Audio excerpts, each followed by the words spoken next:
Contentious Uniswap vote highlights the opaqueness of decentralized governance. A16Z didn't quash a proposal to launch Uniswap onto Binance's BNB chain, but that doesn't mean it couldn't have. When Andreessen Horowitz, A16Z, invested in the decentralized crypto exchange Uniswap, it earned a massive trove of the project's UNI tokens, crypto assets that double as votes in the exchange's Decentralized Autonomous Organization, DAO. The venture capital firm's ownership of those tokens, and the votes it controls, are suddenly at the center of a crypto debate over how decentralized Uniswap really is. On Twitter and elsewhere, some industry observers and stakeholders in the project are asking whether there is a potential conflict of interest given A16Z's stakes in multiple projects that might benefit from a business relationship with Uniswap. This article originally appeared in Valid Points, CoinDesk's weekly newsletter breaking down Ethereum's evolution and its impact on crypto markets. Subscribe to get it in your inbox every Wednesday. Last week, in a community poll that was viewed as crucial in a cutthroat race between crypto infrastructure platforms, the Uniswap DAO selected a crypto bridge called Wormhole as a key part of its infrastructure for a planned expansion to Binance's BNB blockchain.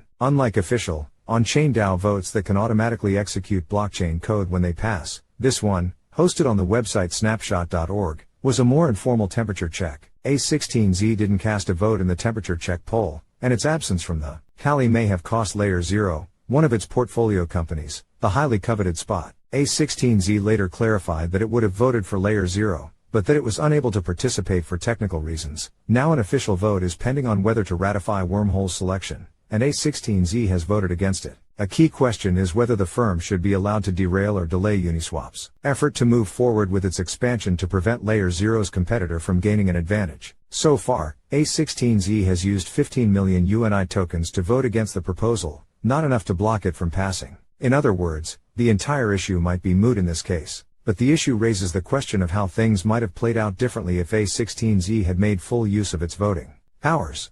The venture firm's 15 million UNI represents just a fraction of its total holdings. A representative for A16Z tells CoinDesk that it has delegated over 40 million additional tokens to third parties, many of whom voted against A16Z in this week's vote. Theoretically, A16Z could, in future votes, reclaim those UNI tokens, and the votes, for itself. If A16Z loses this week's Uniswap vote, which currently seems likely, it will not prove that the Uniswap DAO has lived up to its decentralized governance ethos. Instead, it will only prove that A16Z has chosen to exercise self-restraint rather than draw attention to the full weight of its influence within Uniswap's decentralized ecosystem. Moreover, the example of A16Z and Uniswap underscores how little we know about how power is distributed in the pseudonymous world of decentralized governance. A16Z's Uniswap DAO vote mishap. Uniswap DAO is currently facing a time crunch. If it doesn't deploy Uniswap v3 onto Binance's BNB blockchain before April 1st, its business license will expire, and other companies will be allowed to clone its code to launch competitors. To move on to BNB chain,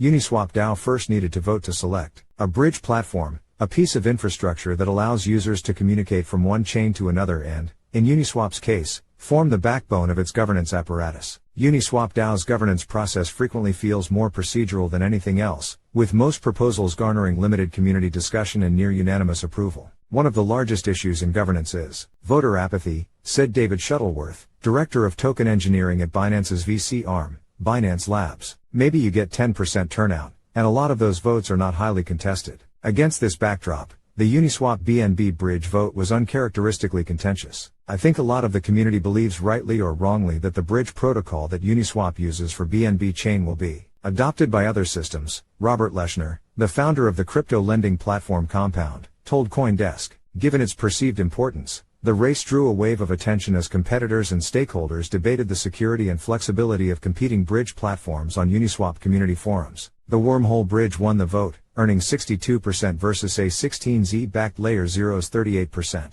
But A16Z complicated the tally at the last minute, stating in a community forum post just before polls closed that it was unable to participate due to vague technical constraints having to do with a custody service that it uses to hold its UNI. We're unable to vote in the current snapshot due to infrastructure limitations with the custodian on short notice, wrote Porter Smith, an A16Z partner. A representative for A16Z would not clarify the technical constraints any further for CoinDesk. To be totally unambiguous, we at A16Z would have voted 15 meters tokens toward LayerZero if we were technically able to, said Eddie Lazarin, A16Z's head of engineering, in another Uniswap forum post the day after the vote closed. So, for the purposes of a temperature check, please count us this way. A16Z recently led a $135 million investment round into LayerZero. Uniswap's governance policies explicitly define the process by which polls like this one are supposed to operate. In accordance with those rules, the Uniswap Foundation, a non-profit organization tasked with managing the day-to-day operations of Uniswap's governance machine, among other things, said in a forum post that A16Z's uncast votes would not be counted. A16Z votes its bags. The A16Z drama grew more intense when the official on-chain vote to bring Uniswap to BNB chain opened to voters on February 2nd.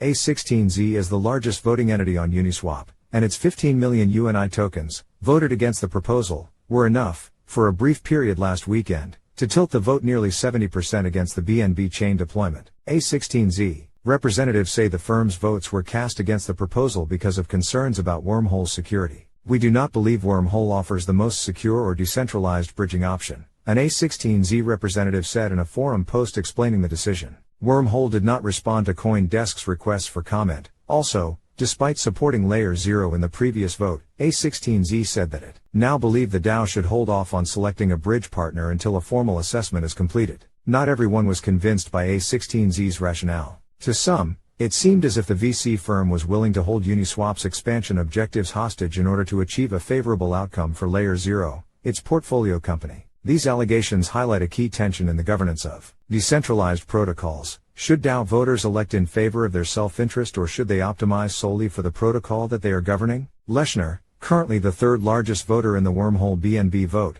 said he voted yes on the BNB chain proposal even though he believes that LayerZero is superior to Wormhole. He is, alongside A16Z, a LayerZero investor. I just want to see the thing deployed and not go through this extended governance period, Leshner told CoinDesk. I think what's most important is Uniswap being deployed onto BNB chain period, full stop, and there's already a solution that's proposed and ready to go. How much power does A16Z have? Crypto Twitter seized on the A16Z controversy for what the situation implied about the role of big money in the governance of a core, decentralized crypto pillar. Uniswap controlled by A16Z?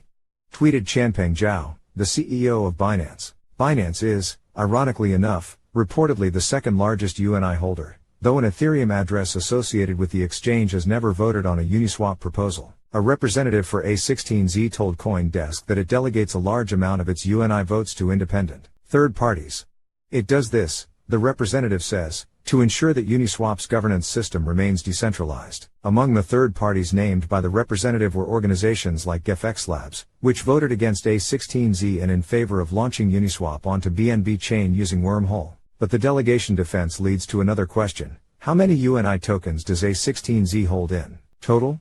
According to a tweet from Lazarin, A16Z's head of engineering, we delegate 40 meters votes to outside groups, with no conditions on how they vote. Lazarin did not specify the full size of A16Z's UNI holdings, and neither did the representative that spoke to CoinDesk. But based on Lazarin's tweets, A16Z owns at least 55 million UNI in all, counting the tokens it has delegated. The A16Z representative told CoinDesk that its agreements with delegates theoretically allow the firm to reclaim its delegated tokens should it so choose. With 55 million UNI, A16Z would have had enough votes to throw any previous Uniswap proposal in its favor. Just 65 million UNI have been cast so far in the Uniswap BNB vote, and the largest ever Uniswap DAO vote received 85 million votes in total, just as A16Z does not disclose the full size of its Uniswap holdings. Neither do other parties. It is impossible to know who, exactly, has influence within Uniswap's governance ecosystem, and this is unlikely to change. A person familiar with Uniswap Foundation leadership told CoinDesk that anonymity is a core feature of crypto culture, so it's hard to imagine that the DAO would ever force all UNI holders to disclose who they are. As the DAO space matures and protocol governance decisions become more contentious and lucrative, one expects that the money behind protocols like Uniswap will come under further scrutiny.